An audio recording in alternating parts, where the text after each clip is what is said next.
Watch this video until the end. Every word is a call to action that will steel your spine and move you from thought into decisive movement. Chapter 1. The Standard Before Dawn. I stand by the standard before dawn. The cold stone underfoot and the world not yet awake. In that hour, the mind whispers doubts. It catalogs fear, invents what might be lost, and argues for safety. Thinking is a legion of doubts parading in formation. You have heard them. What if you fail? What if you are embarrassed? What if the cost is too high? The mind is clever at building cages. Listen to me as one who has marched through mud and blood. Thinking, in itself, will not overcome fear. Contemplation, planning, rehearsal. These have their place. But they are not the blade. They are the whetstone. To end fear you must strike. Action is the strike. Movement is the assault that shatters phantom walls. The soldier who waits in endless counsel is left unmade, while the one who steps forward forges a new fate with each footfall. In the Legion we learn that thought guides, but action wins. Put your shoulder to the gate. Lift the shield. Take the first step. The simplest motion becomes the pivot of destiny. Chapter 2. The Discipline of Motion. Discipline is not punishment. Discipline is habit shaped into armor. When fear tightens its grip, discipline loosens it with routine. Rise at appointed hour. Train when your limbs protest. Speak the hard truth. Prepare every night for the battle of the next day. Action repeated becomes automatic bravery. Consider the legionary who drills each formation until muscle remembers more faithfully than thought. In the heat of combat, there is no time to debate fear. There is only movement, only duty met with the practiced hand. Your life requires the same regimen. Build small victories into daily habit. A single task completed, a hard conversation had, an early hour seized. These are your marches, your campaigns. They are how thought is transmuted into action. Do not mistake motion for aimless busyness. Discipline harnesses action toward purpose. Aim true. Step firm. Repeat. Chapter 3. Courage is earned by doing. Courage is not the absence of fear. It is the choice to act in spite of it. I have seen men tremble and then walk forward, and those who thought themselves brave but never stepped into the breach. The difference is simple.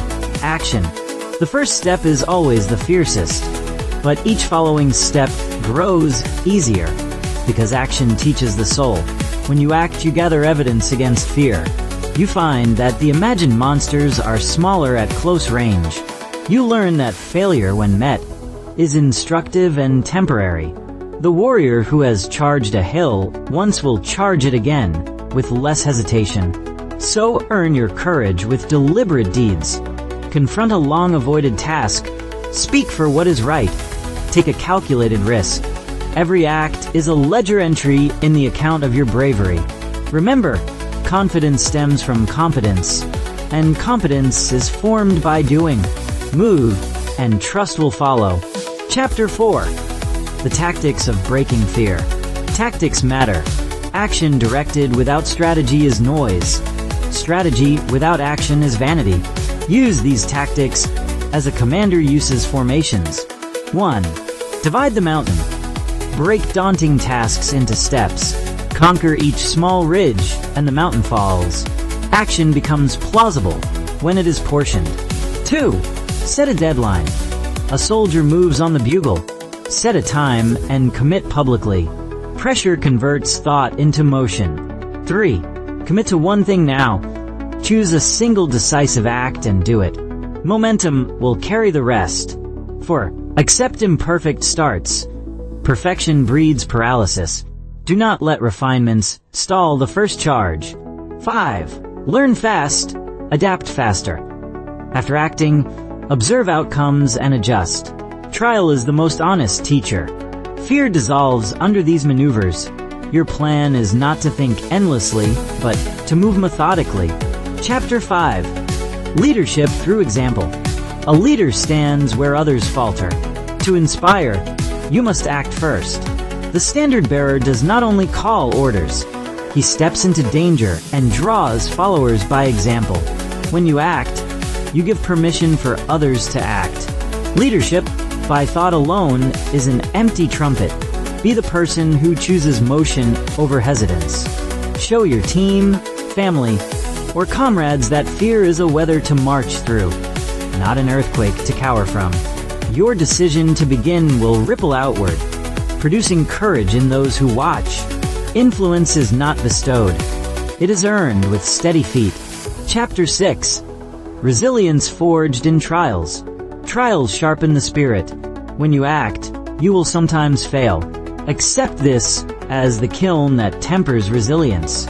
Each bruise is a lesson. Each setback is an opportunity to act differently.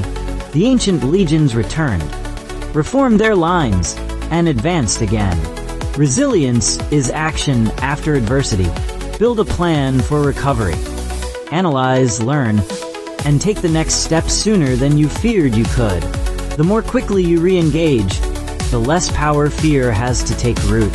Action breaks the cycle of defeat and replaces it with a rhythm of improvement. Chapter 7. The call to act today. Hear me now. Thinking will not overcome fear, but action will. I command you to do one thing this day that your fear tells you to avoid. Not tomorrow, not when you feel ready. Do it now. This single act will change the chemistry of your confidence. It will create a precedent that your future self can follow. Stand, advance, and claim what discipline and courage have a right to claim. Each movement is not merely physical. It reshapes your identity. You become the person who acts. You become the leader, the doer, the soldier of your own destiny. The world rewards the moved, not the merely moved by ideas. Transform thought into action. Make your march, and let fear learn the measure of your stride. If you found strength in this speech, subscribe to the channel for more powerful motivational content. Activate notifications so you never miss a call to action. Give this video a like to support the cause. Leave a comment sharing the action you will take today, and share this video with someone who needs the courage to move.